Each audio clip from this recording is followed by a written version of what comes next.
Welcome back to 20-Side Adventures. My name is Ryan. This video is a follow-up to my Commander's Tactics Might Be Bad. My conclusion, most of them are bad. But in this video, I would give you how I would fix them and maybe some homebrew options to give the Commander just a little bit more spice and kind of bring them along. I'm not going to get too much into my arguments here. Check out my other video if you haven't seen my opinions on the tactics. Might make some more sense. This video is pretty much just going to roll through ways to fix the most egregious ones, as I think there's some that are okay. There's a couple that are pretty good, and then there's a lot that they just don't quite math out. And really, I feel the biggest problem is the Commander should be a force multiplier. You're going in and you're giving your allies a benefit to do something. That needs to be better than you just doing something on your own, and I feel a lot of these tactics miss that. So we're going to get into that in this video. If you like what we're doing here on the channel, please give a like and subscribe. It means a lot as we continue to grow here. And with no further ado, let's get into how to fix the Commander's tactics.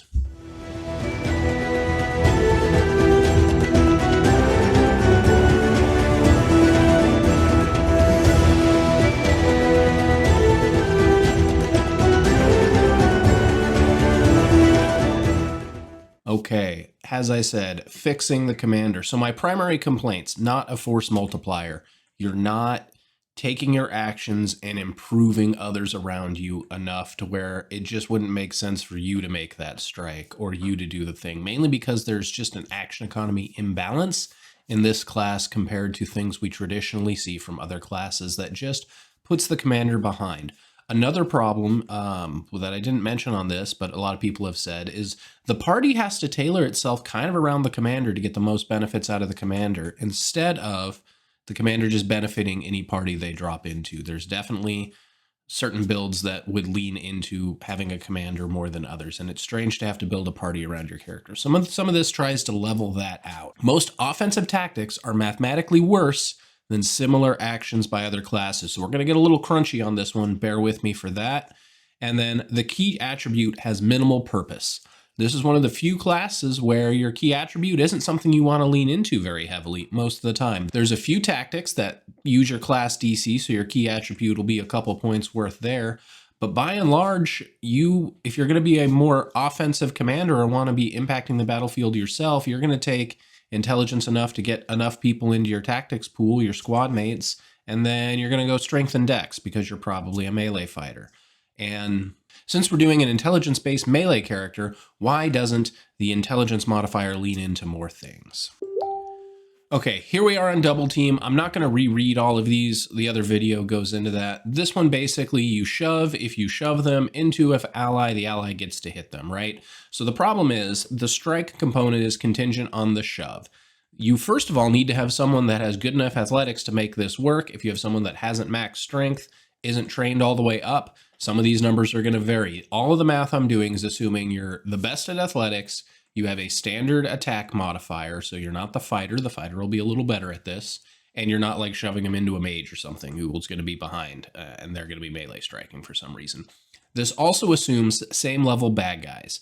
The math on same level bad guys is you generally have a 55% chance to hit them. The problem is maneuvers are likely more difficult because 2/3 of all the bad guys you will face at same level are going to have equal fort to AC or stronger than, with 1/3 being weaker than. And in the weaker than situation, this is looking at a 65% chance to successfully shove and then a 55% chance to successfully hit.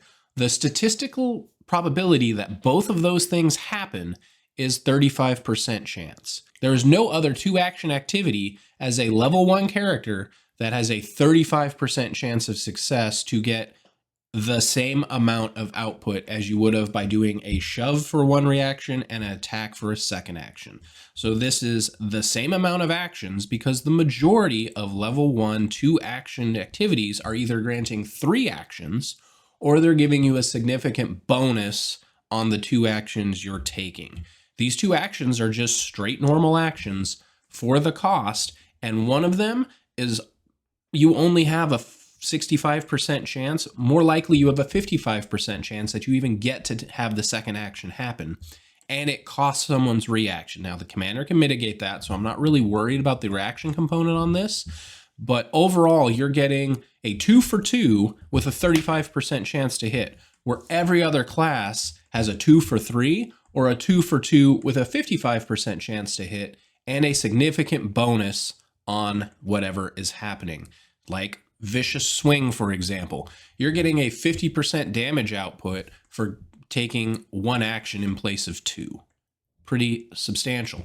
So how do we make Double Team come into line with what we already see across multiple classes with a 2-action level 1 ability? So we just do a couple changes here. The fix is that ally can shove or reposition opponent within their reach as a free action, gaining a circumstance bonus equal to your intelligence modifier to this attack. So you're using the commander's intelligence, who is directing them where to do the shove because they know that that person's off balance and you should push them right there. This is the thematic reason. Now, some of you are going to say a +4 mod, assuming you max your key stat at level 1, sounds pretty devastating, but just hang on for the math. The second squad mate can attempt a melee strike against that target with their circumstance bonus equal to half your intelligence modifier. So they're getting a +2, a little bit more in line, but still pretty robust for level 1. What does this actually mean for the math? This jumps the maneuver check up to 85% on a fort weak.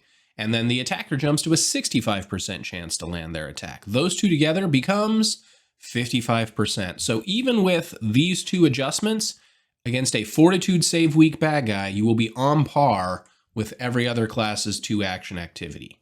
That means against still the vast majority of bad guys, this will still be inferior. I almost think that the circumstance bonus on the contingent attack should also be full. That probably brings it into alignment, but I was worried about how much that could possibly swing crits, because that is going to be a substantial amount on the crit side of things.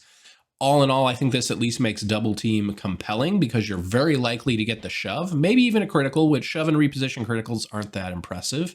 And then your friend has a slightly better than average chance to land the strike. So this will actually feel good, even though mathematically it'll probably be a little bit inferior. Strike hard.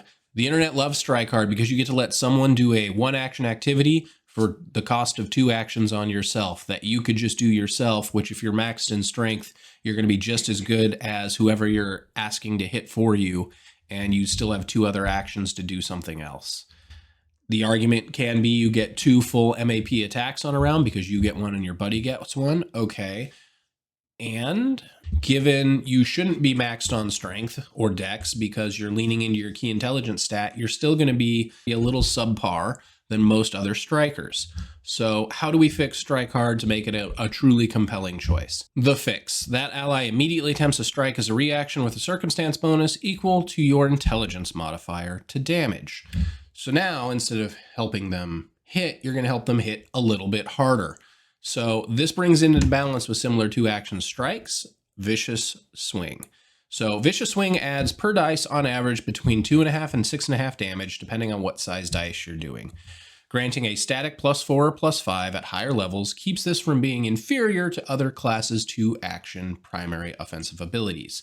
And then the commander gets the benefit if they can take a non-penalized multiple attack penalty themselves, pushing this into a better choice overall for a lot of classes and becomes a true force multiplier. Gather to Me. So the problem with Gather to Me is it draws players to your aura, and most party members are going to ignore this movement because if you're behind the line, the frontliners are not going to come back to you. If you're already at the front, then great, they get a free move forward. But unless you're in a position that makes sense for the flow of the combat, or if combat's already engaged, beyond the first round, maybe second of combat, you're not going to use this this tactic. It's just not worth it.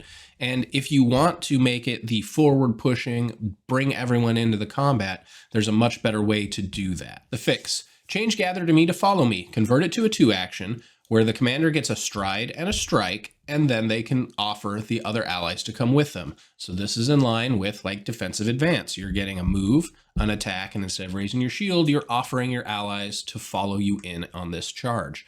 This is going to encourage you to want to go first in combat, which having a high int mod leads into that because you can use your warfare lore for your initiative checks. And this just synergizes having that high intelligence and bringing everyone into the fight. If the strike hits, you could even add a bonus to damage against that target of half the commander's int modifier for any squad mates on the successive round. That's if you really want to spice it up. I don't think that's necessary. Might be a little too powerful, but it was just a thought I had to, again, lean into having a good intelligence modifier.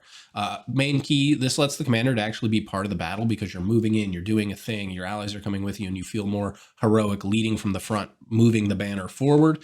And this would be a rare instance where the commander's action economy actually compresses instead of expands, because even the fixes I've given so far, it's same for same action, where most classes are getting a compression of getting 3 actions in place of 2 for these early level choices. Slip and Sizzle.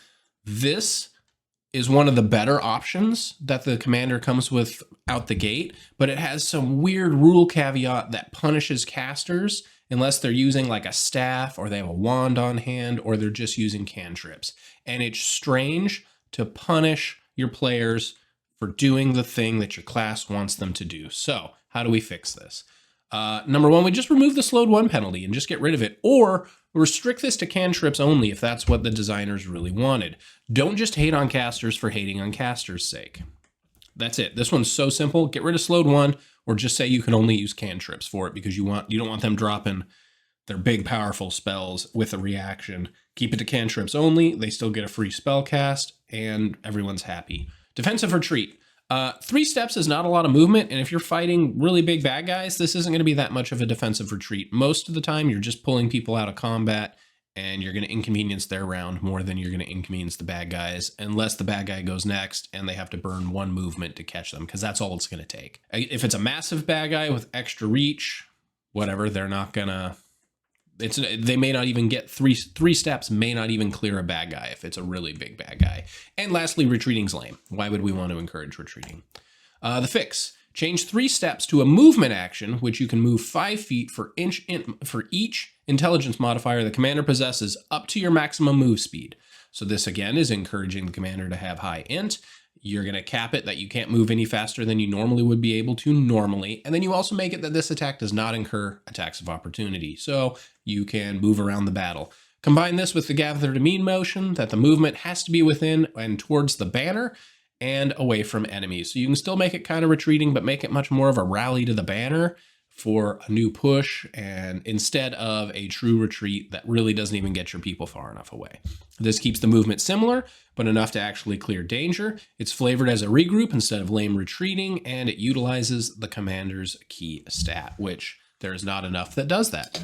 All right, those are my biggest fixes. I think with these tweaks, the commander becomes much more viable and much more in line with what we see from other classes in Pathfinder. I still am overall disappointed in this class, even with homebrewing some of these fixes, but I think this at least makes it on par and compelling with what other class choices there are, because as it is, I feel almost any other class will outshine a commander in the same slot. There isn't a reason that you're like, yes, someone's playing a commander. I just don't see it. I will be having my Commander Collegium series coming out. I'm going to show you guys how to build a couple different commanders and how the class works. And I'm going to be as positive on it as possible, I promise. And if you guys have any comments on these fixes, tell me what you think. Are these way out of whack? Are they too powerful? Do they not go far enough? Do you think the commander's just fine as it is? Let me know in the comments below. I love chatting with you all. And as always, have a fantastic time on your 20-side adventures. We'll catch you next time.